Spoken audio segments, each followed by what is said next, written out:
Hello students, welcome everyone. Today I will start with part 4 of your third semester zoology syllabus, paper 3.7 Physiology and Human Anatomy, Unit 3 Respiration.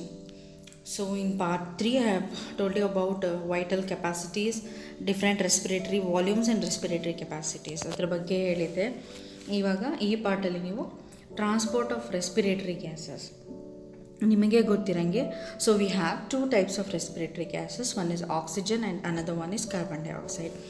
So here you can see two different gases which are being transported for the process of respiration.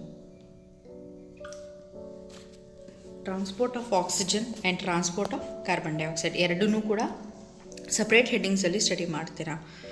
So first is oxygen transport. Here oxygen is present in the atmosphere that is taken to the lungs during inspiration. Okay, ಅಟ್ಮಾಸ್ಫಿಯರಲ್ಲಿ ಇರುವಂಥ ಆಕ್ಸಿಜನನ್ನು ನಾವು ಲಂಗ್ಸಿಗೆ ತಗೋತೀವಿ.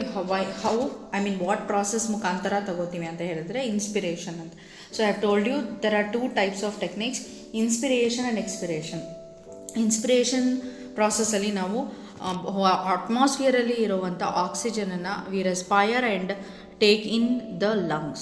Okay, so from the lungs oxygen is transported to all the body cells through the blood. Okay, lungs inda ella body parts ge ella body cells ge oxygen supply agate through the blood. So ಯಾವ ಥರ, what is the medium ಎಲ್ಲ body ಪಾರ್ಟ್ಸಿಗೆ supply ಮಾಡೋದು ಯಾವುದಂದರೆ ಬ್ಲಡ್ಡಲ್ಲಿ oxygen flow ಆಗಿ ಎಲ್ಲ ಸೆಲ್ಸಿಗೂ ಕೂಡ reach ಆಗುತ್ತೆ. So this is called oxygen transport. Then 98% of the oxygen is transported in RBCs, in oxyhemoglobin form. 98% of the oxygen RBCs ಜೊತೆಗೆ ಅಂದರೆ ರೆಡ್ ಬ್ಲಡ್ ಸೆಲ್ಸ್ ಜೊತೆಗೆ ಆಕ್ಸಿಹಿಮೋಗ್ಲೋಬಿನ್ ಫಾರ್ಮಲ್ಲಿ ಫ್ಲೋ ಆಗುತ್ತೆ. What is oxyhemoglobin? Oxygen plus hemoglobin. What is hemoglobin? It is a pigment, red pigment present in the blood. Okay, pigment ಅಂದರೆ colouring a substance ಅಂತ. So this form and only about 2% is transported in blood plasma. ಬ್ಲಡ್ಡಲ್ಲಿ so liquid substance, ಇವಾಗ ನಿಮಗೆ red blood corpuscles and white blood corpuscles ಅಥವಾ RBC, red blood cells and white blood cells ಅಂತ ಇರುತ್ತೆ. So ಇದ್ರ ಜೊತೆಗೆ platelets ಅಂತಲೂ ಕೂಡ ಇರುತ್ತೆ. ಇಷ್ಟು ಕೂಡ ತೆಗೆದಾಗ ನಿಮಗೆ ಈ ಮೂರು ತೆಗೆದ ಮೇಲೆ ನಿಮಗೆ ಬರುವಂಥ ಒಂದು ಲಿಕ್ವಿಡ್ ಸಬ್ಸ್ಟೆನ್ಸ್ ಏನಿರುತ್ತೆ ಅದನ್ನು ನಾವು ಪ್ಲಾಸ್ಮಾ ಅಂತ ಹೇಳ್ತೀವಿ. ಸೊ ಅದರಲ್ಲಿ 2% of the oxygen, okay, 2% of the oxygen is transported through blood plasma and 98% of the oxygen is transported in the form of oxyhemoglobin through RBCs, red blood cells. In lungs, in high oxygen pressure, hemoglobin reacts with 4 molecules of oxygen to form oxyhemoglobin in lungs. Okay, ಇಲ್ಲೇನಾಗುತ್ತೆ, oxygen pressure ಜಾಸ್ತಿ ಆದಾಗ, in the pressure of the oxygen increases, hemoglobin 4 molecules of oxygen ಜೊತೆ react ಆಗಿ, so here you can see hemoglobin is combining with 4 molecules of oxygen to give HbO2 okay, to give 4 oxyhemoglobin forms. Then formation of the oxyhemoglobin is influenced by 3 factors. oxyhemoglobin form ಆಗಬೇಕಾದ್ರೆ ಈ 3 factors important ಆಗಿ involve ಆಗುತ್ತೆ. So first is normal pH of the blood should be 7.4 ಇದ್ದಿರಬೇಕು, ಇದ್ದಾಗ oxyhaemoglobin form ಆಗುತ್ತೆ. Then temperature in the lungs should be less. Next is more oxygen and less carbon dioxide pressure has to be there. The blood containing oxyhemoglobin enters into left ventricle through the pulmonary veins. Okay, so the blood ಬ್ಲಡ್ಡಲ್ಲಿ ಯಾವ ಬ್ಲಡ್ಡಲ್ಲಿ oxyhemoglobin ಇರುತ್ತೆ, ಇದು left ವೆಂಟ್ರಿಕಲ್ಗೆ. You know heart is made up of auricles and ventricles. There are 2 auricles, left and right auricle, and 2 ventricles called as left and right ventricle. ಅದರಲ್ಲಿ blood oxyhaemoglobin ಯಾವುದು ಬ್ಲಡ್ಡಲ್ಲಿ ಬರುತ್ತೆ ಅದು ನಿಮಗೆ that blood will enter into left ventricle through the pulmonary veins. ಯಾವ veins ಮುಖಾಂತರ? Pulmonary veins ಮುಖಾಂತರ. ಅದಾದಮೇಲೆ it is then pump to all the parts of the body tissues and cells. ಆಮೇಲೆ ಎಲ್ಲ ಬಾಡಿ ಪಾರ್ಟ್ಸಿಗೆ, ಟಿಶ್ಯೂಸ್ಗೆ, ಸೆಲ್ಸಿಗೆ ಸ್ಪ್ರೆಡ್ ಆಗುತ್ತೆ. Then 5th question, in tissues, when blood reaches the tissues oxyhemoglobin disassociates. ಇಲ್ಲಿ 2 ಕಂಡೀಷನ್ ಇದರಲ್ಲಿ ಟಿಶ್ಯೂಸಲ್ಲಿ ಏನಾಗುತ್ತೆ ಅಂತ ಹೇಳಿದ್ರೆ, ಬ್ಲಡ್ ಯಾವಾಗ ಟಿಶ್ಯೂಸ್ಗೆ ರೀಚ್ ಆಗುತ್ತೆ ಸೆಲ್ಸ್ಗೆ ರೀಚ್ ಆಗುತ್ತೆ. You know what are tissues and cells? Cell are the structural and functional unit of life, basic unit of life. A group of cell which is performing a particular function and having a particular structure is called as tissue. So this hemoglobin ಯಾವಾಗ ಟಿಶ್ಯೂಸ್ಗೆ reach ಆಗುತ್ತಲ್ಲ blood, ಆವಾಗ oxy haemoglobin dissociate ಆಗುತ್ತೆ. It will dissociate into haemoglobin plus oxygen. Okay, so combined ಆಗಿದ್ದು ಇವಾಗ dissociate ಆಗಿ ಆ haemoglobin separate ಆಗುತ್ತೆ, ಆಕ್ಸಿಜನ್ ಸಪ್ರೇಟ್ ಆಗುತ್ತೆ. ಈ ಸಪ್ರೇಟ್ ಆಗಿರುವಂಥ ಆಕ್ಸಿಜನ್ ಏನಾಗುತ್ತೆ, ಸೆಲ್ಸ್ ಒಳಗಡೆ ಡಿಫ್ಯೂಸ್ ಆಗಿಬಿಡುತ್ತೆ. ಓಕೆ, ಸೊ ಮೂವ್ ಆಗುತ್ತೆ, higher concentration to lower concentration ರೀಜನ್ಗೆ ಮೂವ್ ಆಗುತ್ತೆ. Then the disassociation of the oxyhemoglobin in tissues is influenced by 4 factors. ಯಾವ ಥರ ಫಾರ್ಮೇಷನ್ ಆಫ್ ಆಕ್ಸಿಹಿಮೋಗ್ಲೋಬಿನ್ ಲಂಗ್ಸಲ್ಲಿ ಯಾವ ಥರ ಇದಾಗುತ್ತೆ, ಫ್ಯಾಕ್ಟರ್ಸಿಂದ ಎಫೆಕ್ಟ್ ಆಗುತ್ತೆ. ಅದೇ ಥರ ಆಕ್ಸಿಹಿಮೋಗ್ಲೋಬಿನ್ ಡಿಸೋಸಿಯೇಷನ್ ಆಗೋದು ಕೂಡ 4 ಫ್ಯಾಕ್ಟರ್ಸ್ ಮೇಲೆ ಡಿಪೆಂಡ್ ಆಗಿರುತ್ತೆ. First is rise in temperature of the ಟಿಶ್ಯೂಸಲ್ಲಿ ಟೆಂಪ್ರೇಚರ್ ರೈಸ್ ಆಗಬೇಕು. ಆಕ್ಸಿಜನ್ ಪ್ರೆಷರ್ ಟಿಶ್ಯೂಸಲ್ಲಿ ಕಡಿಮೆ ಇರಬೇಕು. Slightly acidic pH should be there in venous blood. You know what is venous blood? The blood which is there in the ವೇನ್ಸಲ್ಲಿ usually deoxygenated blood, impure blood carry ಆಗುತ್ತೆ. Carbon dioxide ಇರುವಂಥ blood carry ಆಗುತ್ತೆ. ಅಂಥ ಬ್ಲಡ್ಡಲ್ಲಿ ಸ್ವಲ್ಪ acidic pH ಇರಬೇಕು. Then high concentration of carbon dioxide in tissues helps to unload oxygen. ಯಾವಾಗ ಟಿಶ್ಯೂಸಲ್ಲಿ ಹೈ ಕಾನ್ಸಂಟ್ರೇಷನ್ ಆಗಿಬಿಡುತ್ತೆ ಕಾರ್ಬನ್ ಡೈಆಕ್ಸೈಡ್, ಆವಾಗ the tissues will help to unload oxygen. ಆವಾಗ ಆಕ್ಸಿಜನ್ ಅನ್ಲೋಡ್ ಆಗುತ್ತೆ to form oxyhemoglobin. It is called Bohr effect, named after bore.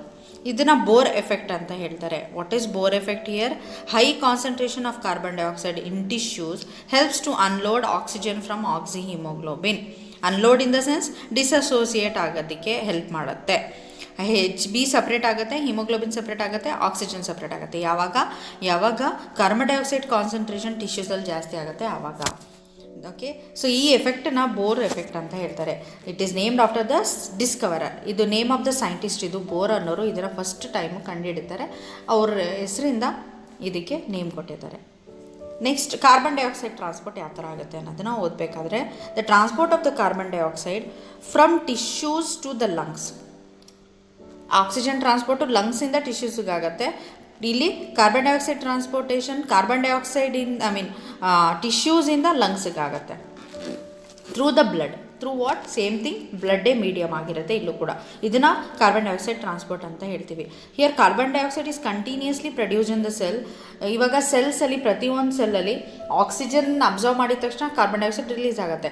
ಜಾಸ್ತಿ carbon dioxide ಬಾಡಿಯಲ್ಲಿ ಜಾಸ್ತಿ ಸೆಲ್ಸಲ್ಲಿ ಅದರದ್ದು ಕಾನ್ಸಂಟ್ರೇಷನ್ ಜಾಸ್ತಿ ಆಗ್ತಾ ಹೋದ್ರೆ ಏನಾಗುತ್ತೆ, ಟಾಕ್ಸಿಕ್ ಆಗುತ್ತೆ.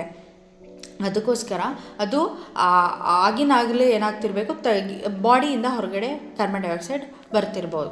ಆಕ್ಸಿಜನ್ ಒಳಗಡೆ ಹೋದಾಗ ಸೇಮ್ ಅಮೌಂಟಲ್ಲಿ ಕಾರ್ಬನ್ ಡೈಆಕ್ಸೈಡು ಕೂಡ ಹೊರಗಡೆ ಬರ್ತಿರಬೇಕು.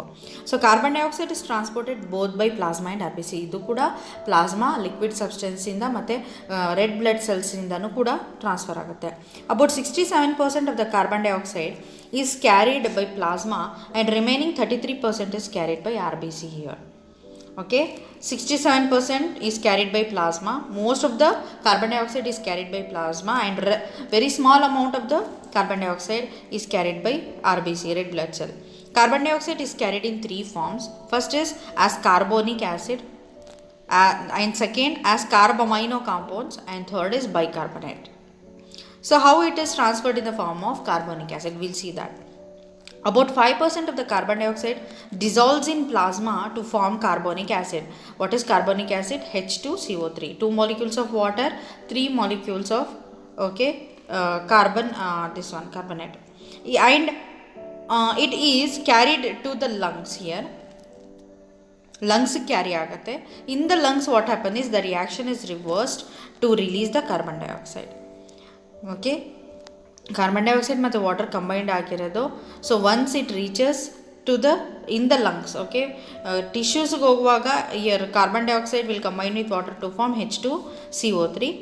Okay, and when it reaches to the lungs again, ಲಂಗ್ಸಿಗೆ ಬಂದಾಗ ಮತ್ತೆ H2CO3 ಇರೋದೇನಾಗುತ್ತೆ, ಕಾರ್ಬನ್ ಡೈಆಕ್ಸೈಡ್ ಮತ್ತು H2O ಆಗಿ ಡಿಸೋಸಿಯೇಟ್ ಆಗುತ್ತೆ, ಕಾರ್ಬನ್ ಡೈಆಕ್ಸೈಡ್ ರಿಲೀಸ್ ಆಗುತ್ತೆ. ಓಕೆ, ಈ ಥರ ಕಾರ್ಬನ್ ಡೈಆಕ್ಸೈಡ್ ರಿಲೀಸ್ ಆಗುತ್ತೆ. Next, as carbamino compounds. About 10% of the carbon dioxide is carried as carbamino compound. Carbon dioxide combines with amino group of plasma protein to form carb amino compound. Okay, so ಪ್ಲಾಸ್ಮಾದಲ್ಲಿ ಇರುವಂಥ proteins ಕೆಲವು proteins will be having amino group. So ನೀವು P U ಕ್ಲಾಸಸ್ಸಲ್ಲೆಲ್ಲ ಕಂಪ್ಲೀಟಾಗಿ study ಮಾಡಿರ್ತೀರ. Okay, ಆ amino group ಜೊತೆಗೆ carbon dioxide combined ಆದಾಗ ಅದನ್ನು ಕಾರ್ಬ್ ಅಮೈನೋ ಕಾಂಪೌಂಡ್ ಅಂತ ಹೇಳ್ತೀವಿ. So these compounds they are carried to the lungs. In the lungs what happens, tissue ಇಂದ ಲಂಗ್ಸಿಗೆ ಹೋಗುತ್ತೆ. ಲಂಗ್ಸಲ್ಲಿ ಏನಾಗುತ್ತೆ, it's reaction is released to reversed. Okay, ಇಲ್ಲಿ ರಿವರ್ಸ್ ಬರಬೇಕಿತ್ತು, reverse to release carbon dioxide. ಇಲ್ಲಿ this is amino group RNH2 group. This will combine with carbon dioxide to give your RNHCOH. This is carb amino compound. Okay, so the same compound when reaches to the lungs, ಇಲ್ಲಿ dissociation ಆಗುತ್ತೆ. amino group will divide with that of carbon dioxide. Okay, then as bicarbonates, about 85% of the carbon dioxide is transported as bicarbonates in RBC as well as in plasma. Most of the carbon dioxide is transported as bicarbonates. Carbon dioxide enters the blood from the tissues and diffuses to RBC. Carbon dioxide ಬ್ಲಡ್ಡಿಗೆ enter ಆಗುತ್ತೆ ಟಿಶ್ಯೂಸಿಂದ, ಆಮೇಲೆ R B ಸಿಗೂ ಕೂಡ ಕೆಲವೊಂದು ಸರಿ diffuse ಆಗುತ್ತೆ. Okay, move ಆಗುತ್ತೆ. Next, in R B C carbon dioxide combines with water to form carbonic acid. R B ಸಿಯಲ್ಲಿ ಇದು ಕಂಬೈಂಡ್ ಆಗಿ H2CO3 ಆಗುತ್ತೆ. ಫಸ್ಟೇ ಕಾರ್ಬೋನಿಕ್ ಆ್ಯಸಿಡ್ ಆಗುತ್ತಲ್ಲ. ನೆಕ್ಸ್ಟ್ ಸೆಕೆಂಡ್ ಏನಾಗುತ್ತೆ, in the R B C this reaction is accelerated by an enzyme called as carbonic anhydrase. Okay, formation of the carbonic acid is accelerated or increased. The rate of the formation of the carbonic acid is increased by the help of an enzyme called as carbonic anhydrase. The carbonic acid is unstable and immediately it dissociates into H plus hydrogen ion and HCO3 minus, that is bicarbonate ions, and is carried to the lungs where reaction reverses to release the carbon dioxide.